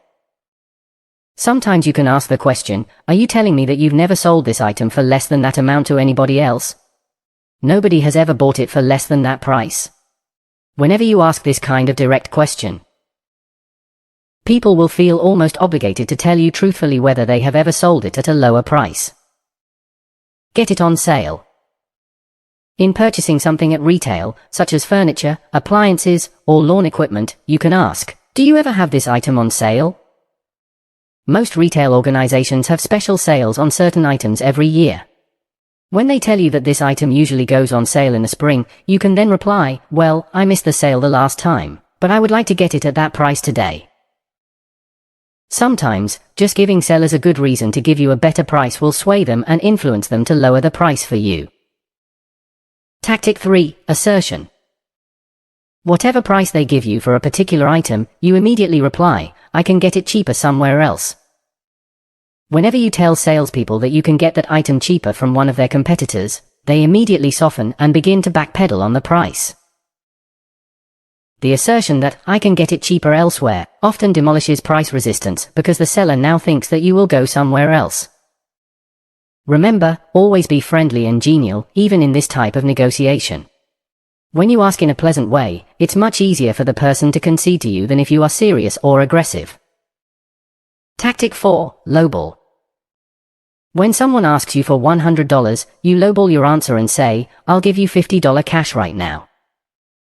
Whenever you offer cash immediately, the price resistance of the other party diminishes dramatically. There are reasons why offering an all-cash deal causes people to be more open to doing business with you. The three most obvious ones are 1. Reduced inventory costs, 2. No credit card merchant fees, and 3. The feeling of instant gratification. As another example, let's say you offer $50 for a $100 item and the seller comes back with an offer of $60. Very often you will find that even if you lowball at a price that seems ridiculous, sellers will still be willing to sell to you for much less than you ever thought you would have to pay. Tactic 5. The nibble. A nibble is an add-on. You say something like, "Okay, I'll agree to this price if you will throw in free delivery." If the other party hesitates about adding something else into the deal, you can say in a pleasant way, "If you won't include free delivery, then I don't want the deal at all." Here is the key to using the nibble. Agree on the purchase of the main item. Agree on the price and terms. Make it appear as if it is a done deal. The seller thinks he has sold the item at a price that he is happy to receive. Then you add on additional requests. It's a tactic that works even if the item you are buying is a house, a car, or a boat. Lessons from buying a house. You have just agreed to purchase a house for a certain price. Once you have agreed to the purchase price and occupancy date, but before you sign anything, you request that the sellers include the furniture, drapes, and lawn equipment in the offering price. It is quite amazing how many people will sell an entire home, as is, for the same price that they were asking for the house itself. In the wake of the dramatic decline of the real estate market, a friend of mine purchased a house that had been offered for sale at $2.4 million. After 6 months of negotiation, the older couple finally agreed to a price of $1 million, just to be free of the house and the costs of maintenance. Then my friend, who is an excellent negotiator, said, "Of course, this price includes all the furniture, including the artwork, doesn't it?" As it happened, the home was extremely well furnished and there was more than $100,000 worth of artwork inside.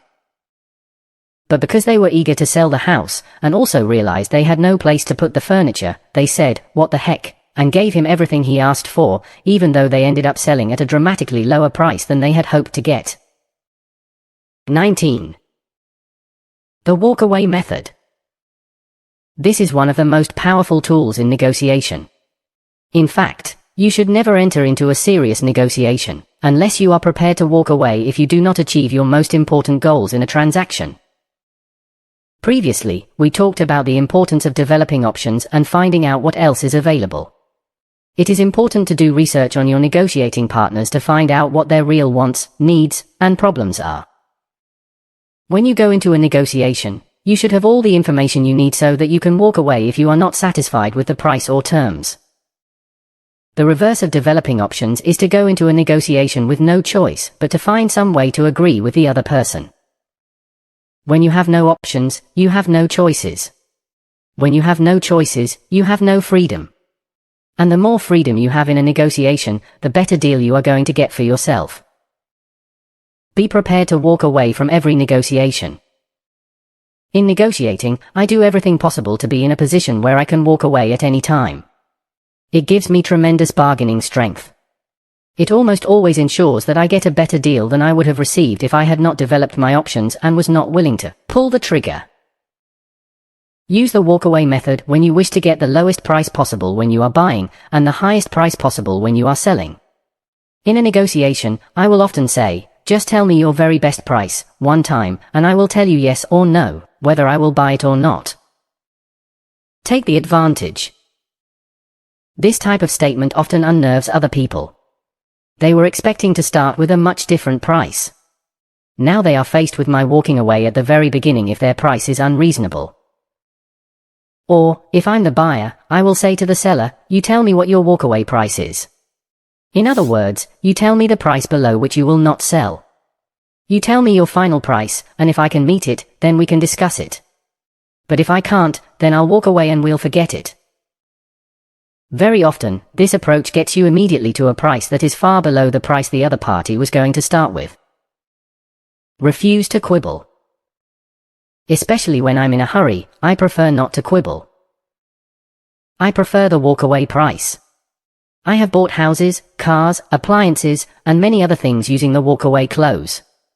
When I am selling something, I begin almost every conversation by saying, "This is the least amount that I will accept.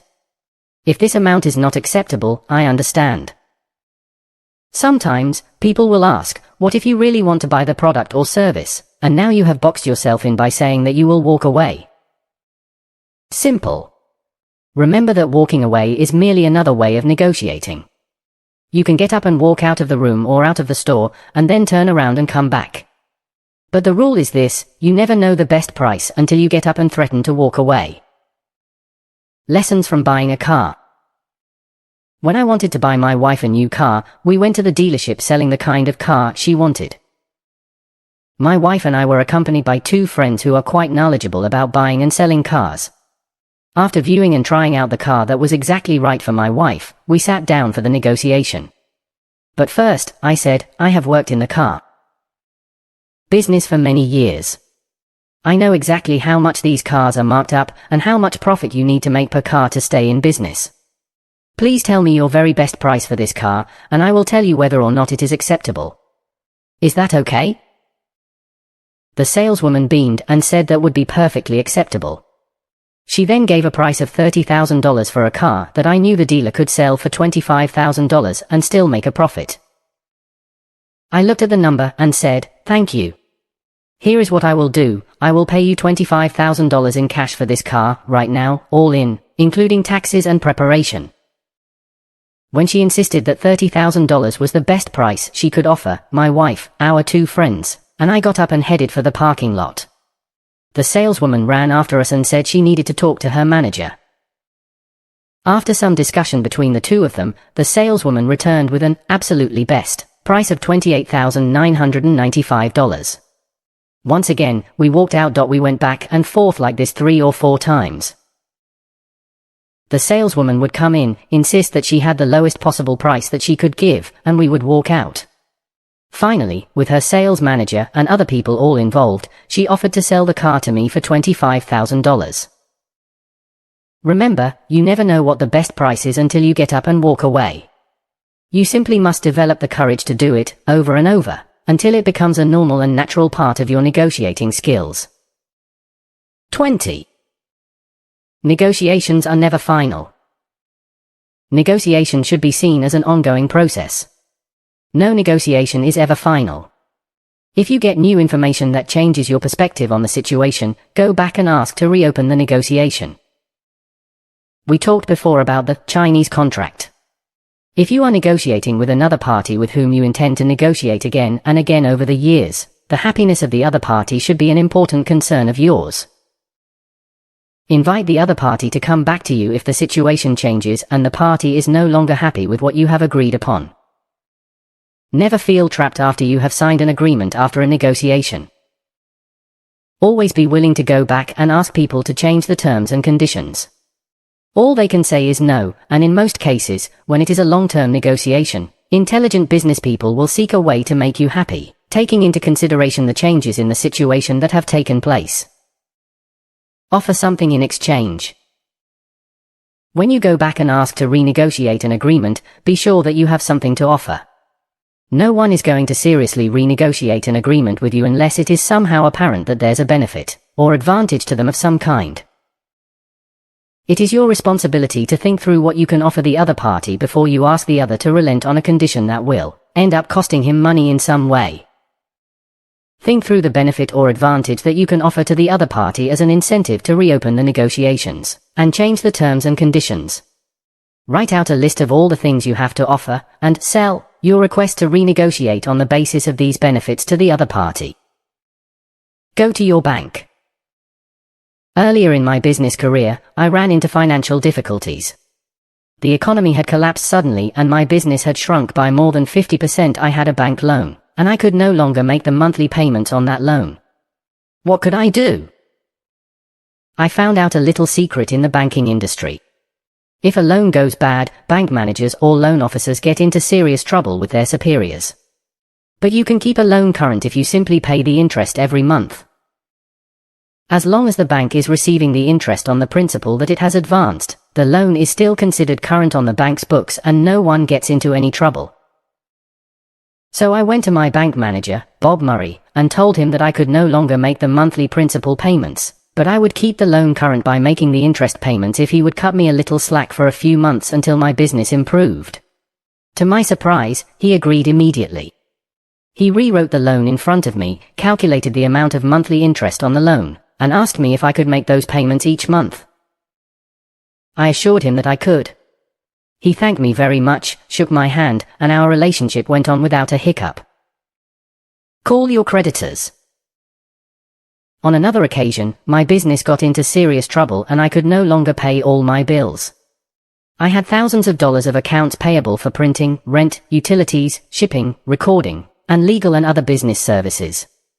It is a very unpleasant situation to be in. So, instead of avoiding the phone calls and collection agents, I made a list of all of my creditors, and then visited each one of them personally, face to face. I told them all the same story. In this economic recession, my business is in serious difficulty, I said. But there is light at the end of the tunnel. I can see that within 3 to 6 months, my business will recover substantially, and I will be able to repay you every cent I owe you, with interest. However, if you continue to call me and insist on payment, I will simply collapse my company, put it into bankruptcy, and walk away. You will not receive a penny. What would you like to do? Business people are flexible. Again, it was amazing. They said, if you will commit to making a small payment on your account each month, this will enable us to keep your account current. In that case, we will work with you until your business turns around and you can pay it all back in full. So I did, and they did, and we all did. Within 6 months, my business had recovered and I paid back every penny that I owed. If you are currently in a bad situation because of a negotiation you entered into in the past, or because of expenses that you incurred that you cannot currently meet, don't be afraid to go back and ask for a change in terms and conditions. If you are reasonable and offer a reasonable solution, you will be amazed at how reasonable other people will be as well. 21. The successful negotiator. What are the marks of a successful negotiator and how can you tell if you are one? If you observe successful negotiators, you will find several common characteristics and practices. First, they view negotiating as a lifelong process. It is never-ending. They see all of life as a process of compromising and adjusting to conflicting interests. It goes on continuously every day, in almost every area. Ideally, it is a win-win process, but this outcome is sometimes neither desirable nor necessary. Good negotiators are open-minded and adaptive to a changing situation. They don't adopt rigid positions. The poor negotiator gets one idea in mind and fights for it, even if the situation has changed. Good negotiators are flexible and quick to identify mutual goals in the negotiation. They are willing to change or drop a position if new information suggests that it would be a good idea. Successful negotiators are cooperative, not combative. They don't look upon negotiating as a fight or view themselves in an adversarial relationship. Excellent negotiators are creative rather than competitive. Rather than just trying to win, they seek to find a solution that both parties will be happy with. Finally, and most important, they aren't manipulative. They do not use tricks or deceit to maneuver the other party into a win-lose situation, where they win and the other person loses. In one-off negotiating, the good negotiator does everything possible to get the very best deal, understanding that this is the only time a negotiation will take place. Whatever the terms agreed upon, the two parties will probably never negotiate again. The goal is to get the best deal. However, in business negotiating, where the two parties will probably negotiate and work together again, the excellent negotiator is already thinking about the next negotiation before the current negotiation has been finalized. The negotiator's thinking must be long-term. In all my years of negotiating, I have never found that smart negotiators enter into superior deals as the result of any kind of trickery. There are many books and courses that tell you how to use tactics like role reversals and good guy bad guy techniques, where you try to trick people psychologically into making commitments or decisions. These methods seldom work in the real world. In the real world, it is honest, straightforward, direct, sincere men and women with a clear idea of what they want to accomplish, and a commitment to entering into an agreement that everybody can live with, who are the most successful in negotiating. You do not have to be cunning and manipulative to be successful as a negotiator. You can instead be straightforward, honest, and completely clear about what you want, and then seek the best way to get it in your discussion with the other party. The 4 essentials. Remember the 4 essentials of negotiating upon which all successful negotiations are based.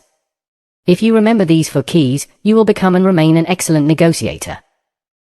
1. Get the facts and prepare in advance. The power is always on the side of the person with the most knowledge, the most options, the most information, and the best alternatives. Prepare in advance, and learn everything you possibly can about the wants, needs, and the situation of the other party. 2. Ask for what you want. Ask your way to success. Say, before we begin, I would like to tell you what I would really like to come out of this negotiation with. Don't be afraid to ask for a lot when going into a negotiation, especially on price and terms, because these are always arbitrary elements that are subject to discussion and change. 3. Seek win-win solutions. In any long-term ongoing business arrangement, do not try to win or manipulate to get an agreement that is to the disadvantage of the other party. Seek a win-win or no deal. Remember that life is long, and what goes around comes around. If you enter into an agreement that is harmful to the other person today, it can come back to haunt you later on in your career and cost far more than the short-term advantage that you gained. 4. Practice. Negotiate on every occasion and at every opportunity. Whether you are buying clothes, cars, appliances, or property, be sure to practice your negotiation skills. Your ability to negotiate, which only comes with continual practice, can save you 20% or more of everything you earn or spend for the rest of your life.